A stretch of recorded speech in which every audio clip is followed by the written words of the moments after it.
Hello students, मेरा नाम मोहम्मद अरबाज और आज मैं ट्वेल्थ क्लास केमिस्ट्री के जो चैप्टर नंबर सेकंड है जिसका नाम वैद्युत रसायन है।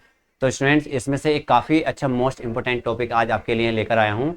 और ये जो क्वेश्चन है ये लास्ट ईयर भी आपके एग्जाम में आया था, जिसे हम बोलते हैं कोलराउस का नियम। स्टूडेंट, तो स्टार्ट करते हैं आज का वीडियो बिना देरी किए हुए। तो स्टूडेंट्स, इसमें अगर हम पहली बात करें आपके जो कोलराउस का नियम होता है, यहाँ पे अगर हम बात करने की कोशिश करें तो जो आपके आयनिक यौगिक होती हैं, जैसे अगर मैं आपको इसको समझाने से पहले मैं एक एग्जांपल आपके सामने ले रहा हूँ। ठीक है स्टूडेंट्स, जो आपके जैसे आपके आयनिक यौगिक होते हैं, आयनिक यौगिक कौन से होते हैं?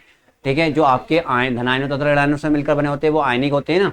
जैसे अगर मैं बात करूँ यहाँ से NaCl, NaCl क्या होता है? सोडियम क्लोराइड होता है, राइट? क्या होता है? Sodium chloride. अब मैं सोडियम क्लोराइड की बात करूँ तो ये टूट जाता है, किसमें टूट जाता है स्टूडेंट्स? Na प्लस और Cl माइनस में टूट जाता है। किसमें? Na प्लस और Cl में। ये क्या है? इसके धनायन और ऋणायन आयन है। ठीक है, अब यहाँ पे भी इन्होंने ये बात बताई कि जो आपके चालकता होती है, क्या होती है? जो आपकी चालकता होती है, जो तुल्यांक की चालकता होती है अनंत अनुता पर, वो होती है lambda naught A Q is equal to lambda naught. अब देखो यहाँ पे एक बात और समझने की कोशिश करना, जब ये लैम्डा नोट आ गया, अब यहाँ पे एक तो आ जाएगा आपका धनात्मक, क्या आ जाएगा स्टूडेंट्स? आपका एक आ जाएगा धनात्मक और एक आ जाएगा ऋणात्मक। क्या आ जाएगा? एक तो आएगा आपका धनात्मक, पहले समझ लो इसको क्या आने वाला है स्टूडेंट्स। एक तो आपका आएगा धनात्मक और एक आने वाला आपका ऋणात्मक। ये क्या होता है? लैम्डा नोट होता है। ठीक है, अब इसके बाद यहाँ पे आपको अगर मैं समझाने की कोशिश करूँ तो यहाँ पे स्टूडेंट्स क्या होता है, जो चालकता होती है उसका क्या होता है? धनात्मक तथा ऋणात्मक आयन होते हैं। क्या होते हैं? धनात्मक तथा ऋणात्मक आयन। अगर इसको मैं डिफाइन करूँ तो यहाँ से आप इसको एक तो पॉजिटिव ले लेना और एक को ले लेना आप नेगेटिव। ठीक है, अगर इसके लिए एक एग्जाम्पल लेने की कोशिश करो तो लैम्डा नोट NaCl होगा स्टूडेंट्स। क्या होगा? NaCl। और यहाँ पर आप एरो लगा देंगे तो अब देखो यहाँ पे एरो लगाने की जरूरत नहीं, क्योंकि इसकी जो आयनिक चालकता होती है अनंत अनंता पर वो क्या होती है? उसके धनायनों तथा ऋणायनों के योग के बराबर होती है। Lambda note Na plus plus lambda note Cl minus. अब यहाँ पे भी यही बात बोली गई कि जो क्या होता है, अब इस नियम के अनुसार अनंत अनुता पर मतलब इस चीज को मैं इस तरह से भी रिप्रेजेंट कर सकता हूँ स्टूडेंट्स। इस तरह से ये जो इनफाइनाइट है, इस तरह से भी मैं इसको रिप्रेजेंट करता हूँ, लैम्डा इनफाइनाइट। ठीक है, अनंत अनुता पर किसी वैद्युत अपघट्य की तुल्यांक की चालकता उसके सभी धनायन, ये क्या है? धनायन और ऋणायन के योग के बराबर होती है, राइट? क्या होती है? धनात्मक जो धनायन होते हैं, ये आपका Na प्लस क्या है? धनायन, और Cl क्या है? ऋणायन। अब ये क्या है? आपका कोई आयनिक यौगिक है, तो किसी, इन्होंने बोला अनंत अनुता पर, अनंत अनुता मतलब जो अभी इनफाइनाइट पॉइंट हो जाएगा, तो किसी वैद्युत अपघट्य की जो तुल्यांक की चालकता होगी, जो इसकी चालकता होगी, मान लो इसकी चालकता मैंने मान ली 1 मोल है। क्या है? 1 मोल है जो भी है। ठीक है, अब यहाँ पे 1 है तो ये कितना होगा बेटा? यहाँ पे 1/2 होगा प्लस 1/2 होगा, तो ऐड सोल्व करेंगे तो कितना आ जाएगा? 1। तो इसके जो धनायन और ऋणायनों का योग आगा वो भी कितना आगा? 1 आगा। तो इन्होंने सही बात कही है कि अनंत अनंत पर किसी वैद्युत अपघट्य की तुल्यांक की चालकता का मान उसके धनायन तथा ऋणायन आयनों के योग के बराबर होती है। तो इसको याद रखना, आप नोट कर लेना, अगर आपने अभी नोट नहीं किया है तो नोट कर लेना इसको, कि इस नियम के अनुसार अनंत अनुता पर किसी वैद्युत अपघट्य की तुल्यांक की चालकता जैसे हमारे पास क्या है? NaCl की हमने बात करी, तुल्यांक की चालकता उसके सभी धनायन, जैसे आपके Na प्लस और ऋणायन Cl माइनस की आयनिक चालकताओं के योग के बराबर होती है, क्योंकि इनका सम हो गया और ये क्या? इसके इक्वल है, तो मतलब बराबर होती है। तो मुझे उम्मीद है स्टूडेंट्स आप इसको भी समझ गए होंगे। अब आगे बात करते हैं, इसके कुछ कुछ इंपॉर्टेंट पॉइंट होते हैं। अगर मैं बात करूँ कोलराउस के नियम के अनुप्रयोग की बात करूँ, किसकी बात करूँ स्टूडेंट्स? कोलराउस के नियम के अनुप्रयोग। तो यहाँ पे इसके नियम के अनुप्रयोग की बात करूँ तो ये जो होता है सबसे नंबर 1, ये दुर्बल वैद्युत अपघट्यों की अनंत अनुता के मोलर चालकता की गणना के लिए प्रयोग में लाया जाता है। ठीक है, किसके लिए? वैद्युत अपघट्य की अनंत अनुता पर मोलर चालकता की गणना करने के लिए।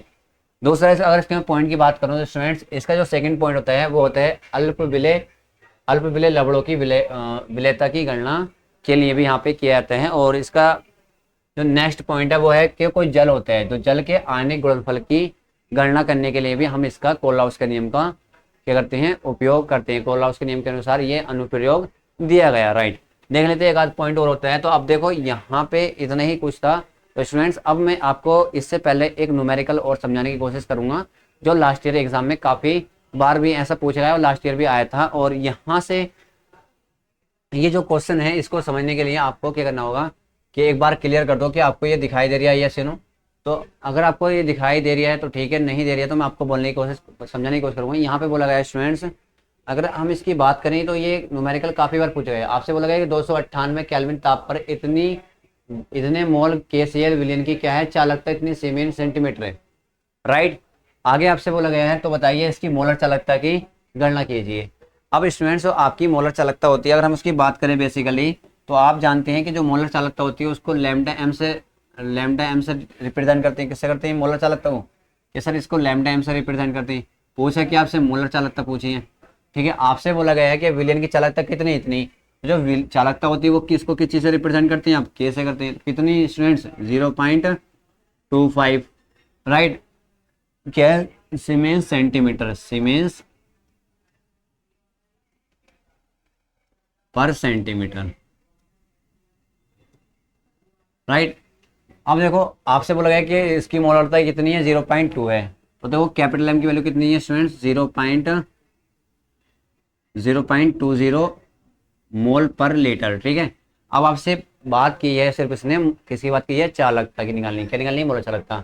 अब यहाँ से जो मोलर चालकता के लिए फॉर्मूला होता है कि lambda M is equal to 1000 multiply चालकता अपॉन क्या होती है? मोलरता बोलो या इसको सांद्रता बोलो। तो यहाँ पे एक फॉर्मूला होता है। अब स्टूडेंट्स आपको क्या करना है? ये फॉर्मूला आपको अप्लाई कर देना है। क्या कर देना है? इस फॉर्मूले को आपको अप्लाई कर देना है और आपको आंसर को कैलकुलेट कर लेना है। अगर मैं ऐसे ही इसका अगर सॉल्यूशन करने की कोशिश करूँ तो स्टूडेंट्स देखो यहाँ पे क्या होने वाला है। देखो आपका जो लैम्डा एम है वो ऐसे ही रहेगा, एज इट इज। अब आपका 1000 भी ऐसे रहेगा स्टूडेंट्स। क्या रहेगा? 1000 भी। लेकिन अगर मैं बात करता हूँ, किसकी बात करता हूँ स्टूडेंट्स? जो आपका के है, तो के की वैल्यू कितनी है? 0.25। कितनी है स्टूडेंट्स? 0.25। अगर मैं बात करता हूँ किसकी? मोलरता की। किसकी बात करता हूँ तो वो कितनी? 0.20। तो स्टूडेंट देखो पॉइंट से पॉइंट कैंसिल आउट हो गया। अगर आप इसको कट करेंगे तो ये कितनी बार कटेगा? ये 5 चौक ये 5 पंजे 25 और 5 चौक 20, ठीक है। अब इसको काट सकते हैं आप कितनी बार? इसको काट लो भैया। 4 से काटेंगे तो कितनी बार कटेगा बेटा? ये कितने बटेगा? 25 चौका 100, 25 और यहाँ पे आ जाएगा आपका 0। तो स्टूडेंट्स एक बार और देख लेते हैं, ठीक है। यहाँ पे 2 के बाद पॉइंट है, यहाँ भी 2 के बाद पॉइंट है, सही है। अब देखो lambda M is equal to क्या हो जाएगा स्टूडेंट्स? आपके पास 2500 250 मल्टीप्लाई 5। जैसे ही 25 की मल्टीप्लाई 25 से करेंगे तो कितना होता है? 125 होता है स्टूडेंट्स। कितना होता है? 125। 10 ये है तो ये हो जाएगा।